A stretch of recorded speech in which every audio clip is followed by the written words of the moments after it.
જૂનાગઢથી હાલ મહત્વના સમાચાર સામે આવ્યા છે, જ્યાં રાહુલ ગાંધી વિરુદ્ધ ટિપ્પણીનો મામલો હાલ પ્રકાશમાં આવ્યો છે। રાહુલ ગાંધી વિશે ટિપ્પણી કરાતા કોંગ્રેસ લાલ ગુમ જોવા મળી રહી છે।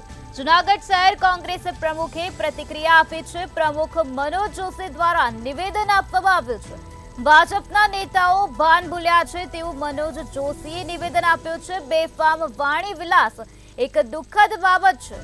તો ભૂપત ભાયાણીએ રાહુલ ગાંધી વિરુદ્ધ ટિપ્પણી કરી હતી।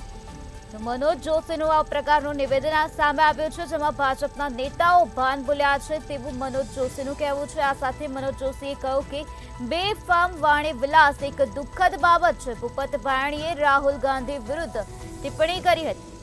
જૂનાગઢમાં રાહુલ ગાંધી વિરુદ્ધ ટિપ્પણીનો મામલો હાલ સામે આવ્યો છે, જેમાં રાહુલ ગાંધી વિશે ટિપ્પણી કરાતા કોંગ્રેસ લાલ ગુમ જોવા મળી રહી છે। જૂનાગઢ શહેર કોંગ્રેસ પ્રમુખે પ્રતિક્રિયા આપી છે। પ્રમુખ મનોજ જોશી દ્વારા નિવેદન આપવામાં આવ્યું છે।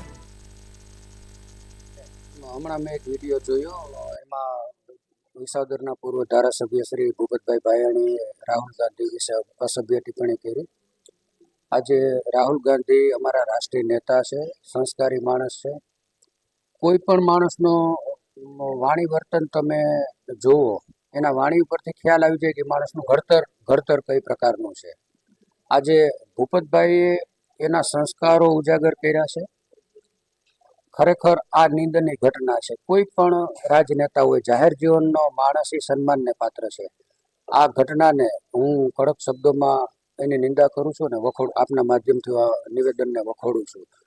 અને ભૂપતભાઈ ભાયાણીને પણ સલાહ છે કે જાહેર જીવનમાં તમારે આગળ વધવું હોય તો વાણી અને વર્તન ઉપર ખરેખર સંયમ રાખવો જોઈએ।